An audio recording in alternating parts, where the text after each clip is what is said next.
ঘটনাটার এখনো কোনো পাত্তা নেই। আর কতক্ষণ ওয়েট করবো গুলটে মামা? ঘটনাটা দিনকে দিন যেভাবে আনডিসিপ্লিন হয়ে যাচ্ছে, ভাবছি 10-12 বছরের জন্য ওকে সাসপেন্ড করে দেবো আড্ডা থেকে। গুলটে মামা খবর আছে একটা। বেশি ডেরামা না করে বলে ফেলো দেখি আসল খবরটা কি। হেড স্যার নটুবাবু একজন স্বাধীনতা সংগ্রামী খুঁজছেন। কেন?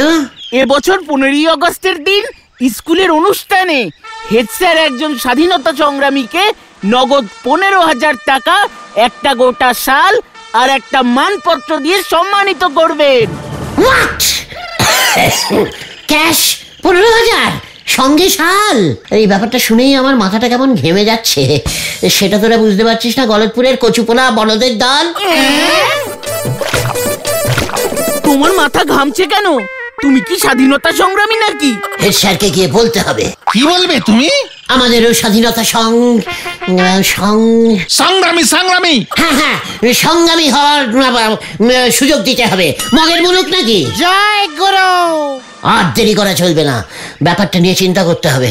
আচ্ছা পাঁচু, এই যে হেড স্যার স্বাধীনতা সংগ্রামী খুঁজছে, এই সংগ্রামী মানে এই যে কি যেন বললি, ওইটা মানে কি রে? মানে আমাদের দেশ স্বাধীন করবার জন্য যারা লড়াই করেছিলেন।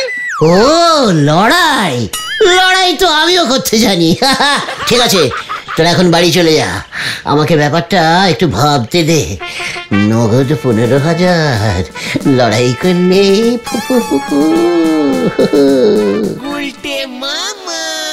দেখ গুলটে, তোর বাবা যেমন ছিল জাদ্রেল গুঁফো দারোগা, তেমনি তোর দাদু ছিলেন সেই ইংরেজ আমলের কড়া হাবিলদার। তোর দাদুর কাজে খুশি হয়ে ইংরেজ সরকার এই মেডেলটা দিয়েছিল। এসব কি বলছো গো মাই ডার্লিং পিসিমা? ইংরেজ সরকারের মেডেল আমার দাদু পেয়েছিল? ওরে বাবা, মানে আমার নিজের দাদু? হ্যাঁ রে হ্যাঁ, এই দেখ দাদুর সেই কবেকার আমলের পুলিশের পোশাক। ওরে বেরাবো পাঁচুরে 15,000 টাকা আবার। হত ছাড়ার মতি গতি বোঝা ভার। স্যার, এই দেখুন সেই মেডেল, স্বয়ং ইংরেজ সরকার আমার দাদুকে দিয়েছিল স্যার। আমি আমার দাদুর নিজের নাতি। আমার দাদু ইংরেজ আমলের হাবিলদার ছিলেন, তার কাছে খুশি হয়ে ইংরেজ সরকার এই মেডেল দিয়েছিলেন স্যার। তা আমি কি করব এর জন্য? স্যার, এর জন্য স্যার আপনি খুশি হয়ে আমাকে 15,000 টাকা দিয়ে দিন। ইংরেজ আমলের লোক তো আপনি এখনো পাচ্ছেন না শুনলাম। এই তো স্যার, আমার দাদু ইংরেজের ডাইরেক্ট পুলিশ অফিসার ছিলেন, আমি ওর ডাইরেক্ট নাতি স্যার। তাই স্যার পুরস্কারের 15,000 টাকা আমার হাতেই আপনি ডাইরেক্ট দিয়ে দিন স্যার। হত সারা নিরেট গবেট আহাম্মুক উজবুক, লজ্জা করে না? তোর দাদু ইংরেজদের পুলিশগিরি করেছে। নির্ঘাত তোর দাদু ওই ইংরেজদের বড় খোসর ছিল, তাই তো ওর কাজে খুশি হয়ে এই মেডেল উপহার দিয়েছে। কি স্যার, এটা আপনি কি বলছেন? আমার দাদুর কাজে ইংরেজরা খুশি হলো আর আপনি হচ্ছেন না? আপনি দেখছি তো আরো বড় খোঁচর। তোর এত বড় সাহস! দূর হ, এক্ষুনি দূর হ, নইলে আমি বলহরি দারোগাকে ডাকবো। কি রে বাছু, হেড স্যার দেখছি আমার দাদুকে সম্মানই করছে না। আমি এখানে এক মুহূর্তও থাকবো না। এই চল রে তোরা, স্যার আসি তাহলে। হ্যাঁ, গেলি নাকি? এই তো গেলাম। এই খোঁচর মানে কি রে? ইংরেজদের হয়ে অনেক ভারতীয় চোরের কাজ করত, ওরা স্বাধীনতা সংগ্রামীদের ধরিয়ে দিত। আমার দাদুও কি তাই করতো? হয়তো করতো, নয়তো ইংরেজ সরকার খুশি হয়ে মেডেল দিয়েছিল কেন? ইস, কেসটা পুরো উল্টো হয়ে গেল রে, আমি তো বুঝিনি। হেড স্যার ইংরেজদের বিরুদ্ধে লড়াই করেছেন এমন কাউকে খুঁজছেন। এই ব্যাপার, এটা আগে বলবি তো। বলেছিলাম তো, আমাদের দেশ স্বাধীন করবার জন্য যারা লড়াই করেছিলেন তাদেরই স্বাধীনতা সংগ্রামী বলে। সেটা যে ইংরেজদের বিরুদ্ধে সেটা বলবি তো, ক্যালটাবুলাস পাঁচু। তাহলে ওই 15,000-এর আশা ছাড়ো গুলটে মামা। কবি নেই, তবে চলে আয় গুলটে মামা।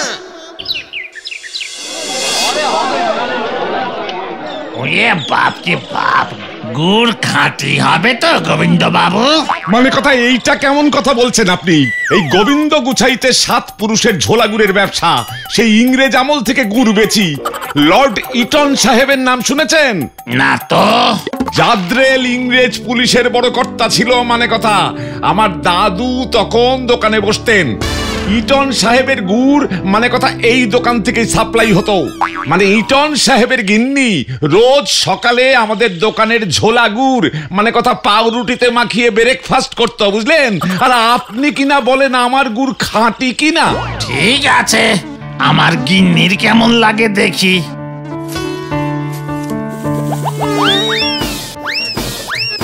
বলছি ঝোলা, যে মানে গোবিন্দ বাবু, মেডেল আছে? মেডেল কি কি আছে? খুশি হয়ে কোনো মেডেল টেডেল বা চর্মপত্র তত্ত্ব আপনাকে কিছু দেয়নি? মানে কথা ফাজলামি করার একটা লিমিট আছে। তোরা যদি এক্ষুনি না যাস মানে কথা আমি পুলিশ ডাকতে বাধ্য হব কিন্তু। এই দেখ, এই চল রে তোরা। ইটন সাহেব মনে হয় এই মানে এই দোকানের ঝোলাগুড় খেয়ে মনের দুঃখে দেশ ছেড়েছিল। মানে কথা তোরা গেলি নাকি? এই তো গেলুম।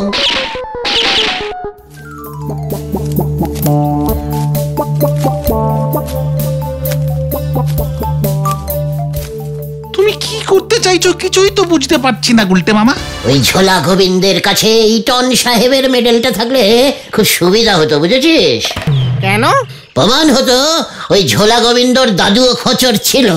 টমাস করে ঝোলা গোবিন্দকে ধরতাম, ব্যাস আমিও স্বাধীনতা সংগ্রামী হয়ে যেতাম। জয় গুরু। ঠিক আছে, আজ রাতেই কেল্লা ফতে হবে। দেখ এবার আমি কি করি।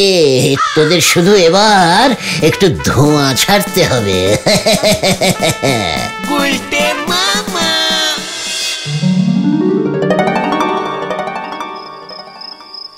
ব্যবসার হাল যে দিনকে দিন খারাপই হচ্ছে। মানে কথা গুড়ে ভেজাল মিশিয়েও তেমন লাভ হচ্ছে না।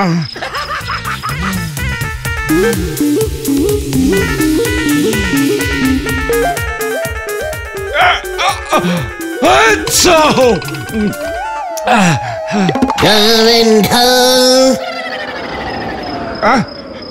কে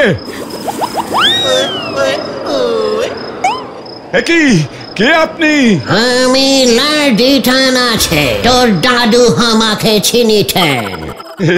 কি মানে কথা ইটন সাহেব?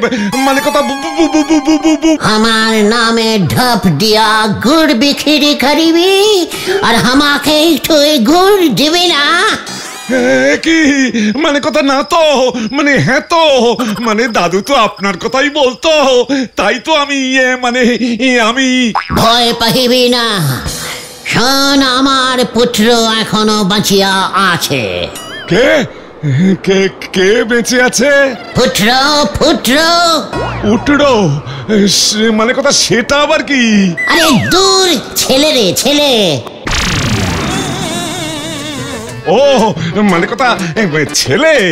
হ্যাঁ, তার নাম পিটন সাহেব। ওকে তুই 1 হাঁড়ি গুড় ইংল্যান্ডে পাঠিয়ে দে। যদি পিটনের গুড় খাইয়া ভালো লাগে তবে প্রতি মাসে 100 হাঁড়ি গুড় ইংল্যান্ডে পাঠাইবি। তার জন্য তোকে 10,000 টাকা দিব। 10,000 টাকা? মানে কথা টাকা মানে ব্যবসার অবস্থা তো খুব খারাপ। মানে বিদেশে গুড় পাচারিয়ে মানে সাপ্লাই করতে পারলে তো খুবই ভালো হয় মানে ইটন সাহেব মশাই। ঠিক আছে, খালি তা হইলে 1 হাঁড়ি গুড় পোস্ট অফিসে পাঠাইয়া দে। স্যাম্পল খাইয়া পিটন টেস্টিং করিবে।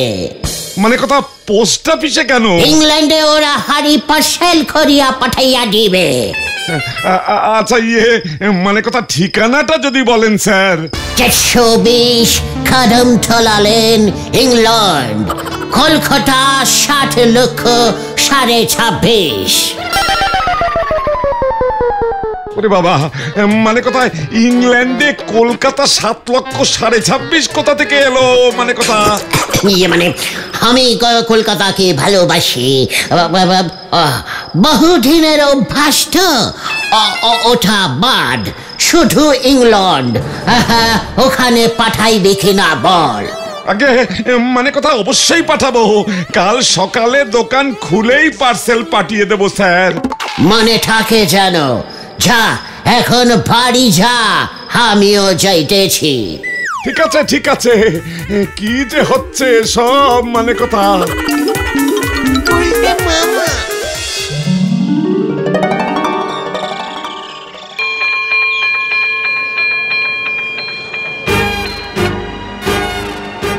এই সেই গুড়ের হাড়ি স্যার, হ্যান্ডে ন্যান্ডে ধরিয়া ফেলিয়া আছি। পোস্ট অফিসে ঝোলা গোবিন্দ লোক দিয়ে পাঠাচ্ছিল। তাতে আমি কি করব? দেখি স্যার, আপনার চোখের সামনে আমাদের এই গলতপুর থেকে ওই ঝোলা গোবিন্দ ইংরেজ আমলের জাদ্রেল পুলিশের জাদ্রেল অফিসার লর্ড ইটনের নাতি পিটনকে এখনো গুড় সাপ্লাই করে চলেছে। এটা কি খোঁচরামি, মানে ওই দেশদ্রোহিতামি নয় স্যার? গোবিন্দ বাবু যেখানে খুশি ওর গুড় পাঠাতে পারেন, তাতে তোর কি? দেশ স্বাধীন হওয়ার এত বছর পরেও আমি সংগ্রামী আছি স্যার। ইংরেজদের ঝোলা গুড় সাপ্লাই করা চলবে না, চলবে না, চলবে না। তাই ওই 15,000 টাকা আমায় দিয়ে দিন স্যার। স্যার শকুরি কদম তলালেন ইংল্যান্ড? অত সারা ইংল্যান্ডে কদম তলালেন দেখাচ্ছিস আমাকে? নেই নাকি? দূর হয়ে যা আমার চোখের সামনে থেকে, নয়তো বলহরি দারোগাকে আমি এক্ষুনি ফোন করব। 15,000 টাকা হাতানোর মতলব? এই দেখো, আমার দাদুও তো ইংরেজদের খবর সাপ্লাই করতো, ঝোলা গোবিন্দ তো গুড় সাপ্লাই করছে স্যার। সেটা একবার ভেবে দেখুন স্যার। বলহরি দারোগা, আসছি স্যার। ওরে চল রে। আরে দূর মশাই, ইংল্যান্ডে কদম তলালেন আপনি পেলেন কোথায়? মানে কথা ওই ইটন সাহেব যে বললো। গুড় বেছে বেছে আপনার মাথার ভিতরটাও দেখছি গুড়ে ভরে গেছে। সেই ইংরেজ আমলের ইটন সাহেবের ভূত এসে আপনাকে ঠকিয়েছে গোবিন্দ বাবু। মানে কথা তাহলে ওই ইটন সাহেব আসলে কে ছিল? ভালো করে খোঁজ নিন। গুলটেই বা জানলো কি করে যে আপনি ইংল্যান্ডে গুড় পাঠাচ্ছেন? ঠিকই তো, মানে কথা ঠিকই তো, এটা তো ভেবে দেখিনি। আমি গুলটাকে ছাড়বো না, মানে কথা থানায় ওর নামে কমপ্লেন করব। ইংরেজদের গুড় সাপ্লাইকারী গোবিন্দ গুছাইত গলতপুর ছাড়ো, গলতপুর ছাড়ো, গলতপুর ছাড়ো। স্বাধীনতা সংগ্রামী গুলটে গুহ জিন্দাবাদ, জিন্দাবাদ, গোবিন্দ গুছাইত গলতপুর ছাড়ো। গলতপুর ছাড়ো, গলতপুর ছাড়ো। এই যে হরিবল, মানে কথা এসব হচ্ছেটা কি? আসবে নাকি আমি অন্য কোনো ব্যবস্থা নেব? এই কি কাণ্ড! এই তো আসছি স্যার। মানে কথা ওদের সব কটাকে ধরতে হবে হরিবল। আগে বলো হরি। আর তো গলতপুর ছাড়ো, গলতপুর ছাড়ো। স্বাধীনতা সংগ্রামী গুলটে গুহকে 15,000 টাকা ক্যাশ দিতে হবে। দিতে হবে, দিতে হবে। ওরে বাবা, ইংরেজ চলে এসেছে, পালা! ওরে পালা রে, পালাও গুলটে বাবা।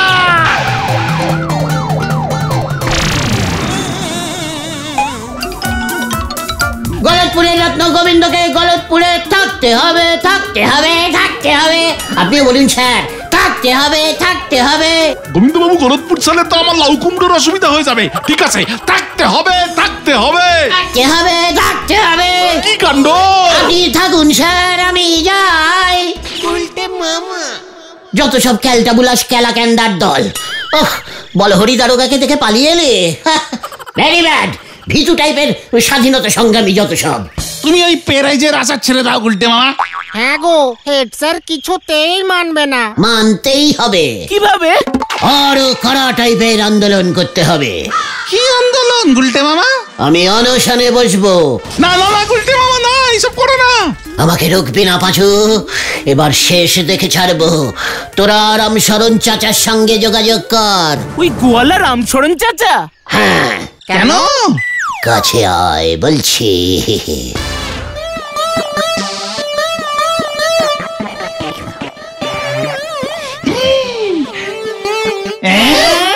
হ্যাঁ রে,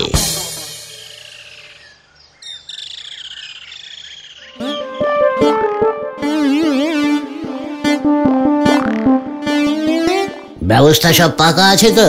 হ্যাঁ হ্যাঁ, আমি নিজে টেস্টিং করে দেখেছি। রামশরণ চাচা ঝোলাবে না? না না না না। কি এই রামশরণ চাচা এসব কি বলতেছে গো নন্দ ভণ্ড গুলটি বাবু? অনশনে বসেছি, দেখতে পাচ্ছিস না নরা, চা পর্যন্ত মুখে তুলবো না। তা হবে নে গো, রামশরণ চাচা তো আপনি অনশনে বসেছেন বলে দুধ দেওয়া বন্ধ করে দিয়েছে।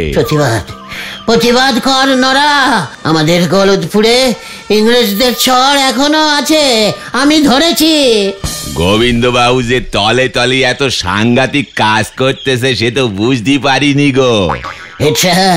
হেড স্যার নটু বাবুকে গিয়ে কথাটা বল। ওরে বাবা, গেলাম রে, জল একটু দুধ দে, দুধ। টানো গুলটে মামা। অনশনে বসিয়ে আবার কি টানবেন গো গুলটে বাবু? মানে তোরা এখন যা নরা, জোরে জোরে শ্বাস টানতে বলছে। দেশের জন্য এইভাবে যে আপনার প্রাণটা চলে যাবে গুলটে বাবু, সেটা আগে বুঝিনি গো। কি খিদে পেয়েছে রে, ও বাবা গো, কি কষ্ট। রামশরণ চাচা দুধ দেওয়া বন্ধ করলি পরে আমার দোকানের ঝাপও যে খুলবে নে, আমিও যে অনশনে মরি যাব। দেখ পাঁচু, দেখ নরাও দেশের জন্য প্রাণ দিচ্ছে। নরা দা জিন্দাবাদ। সবাই মরলি পরে আপনার অনশন ভাঙাবে কে? আমি চাই আমার চা খেয়েই আপনার অনশন ভঙ্গ হোক, তাতে আমার চায়ের ফাঁক তালে অ্যাডভার্টাইজিংও হয়ে যাবে। নরার বুদ্ধি রেখেছিস তোরা? যা নরা, চলে যা, আমাকে একটু একা থাকতে দে, আমার টানার সময় হয়ে গেছে। কিন্তু আপনি ছাড়বেন কোথায় গো? এখানে তো বাথরুমও নেই। কি জানি শেষ পর্যন্ত এই জায়গাটার কি অবস্থা হয়। স্যারকে তোরা বোঝা গিয়ে নরা, 15,000 টাকার ক্যাশ দিয়ে যেন আমার প্রাণটা বাঁচিয়ে দেয়। দেখি আমি কি করতে পারি। চলো গো তোমরা, কিছু একটা করতে হবে। রামশরণ চাচা হঠাৎ দুধ দেওয়া বন্ধ করে দিল কেন কে জানে। গুলটে মামা, নরদা কিন্তু রামশরণ চাচাকে সন্দেহ করছে। কথা কম বল, এখন আমাকে টানতে দে।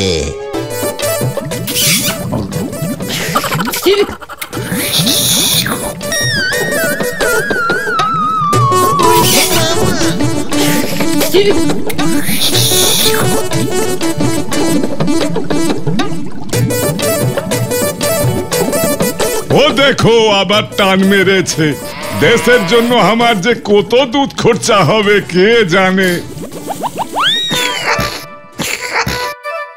কি দুধ আসছে না কেন? লে আমাকে মেরে তুই খা। এসেছে এসেছে এসেছে। ও কালীপরি, এটা দুধে ভাতে শোষো অনশন হচ্ছে। দেশের জন্য দুধ খেয়ে প্রাণ দেবে গুলটি বাবু, আর আমার এদিকে ব্যবসা বন্ধ হতে বসেছে। দাঁড়াও, মজা দেখাচ্ছি।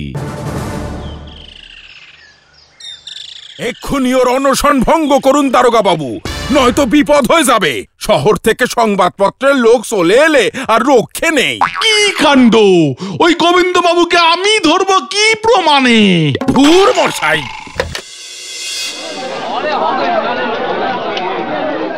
গুলটে বাবু, আপনি এই অনশন করছেন কেন? লালকর সাহেব ইটনের সঙ্গে ঝোলা গোবিন্দের কানেকশন আছে এখনো, আমি তো ধরেছি। ওটা নীলকর সাহেব হবে গুলটে মামা। হ্যাঁ, মানে অনশনে না, নীল লাল সব এক হয়ে গেছে রে। ও কি খিদে পেয়েছে।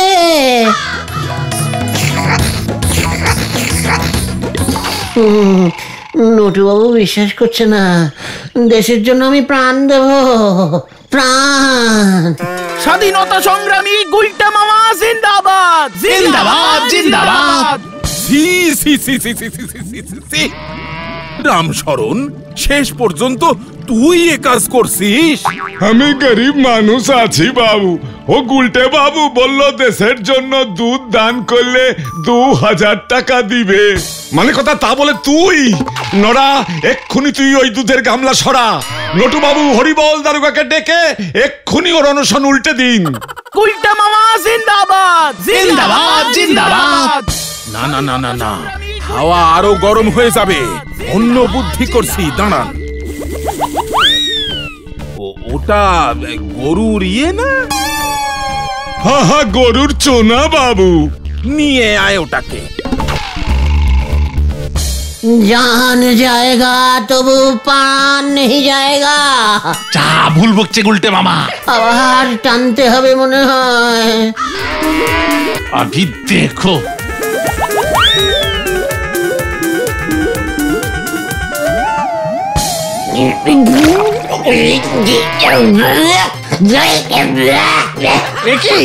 কি হলো গুলটে মামা? দুধের বদলে এটা কি আসছে নলে?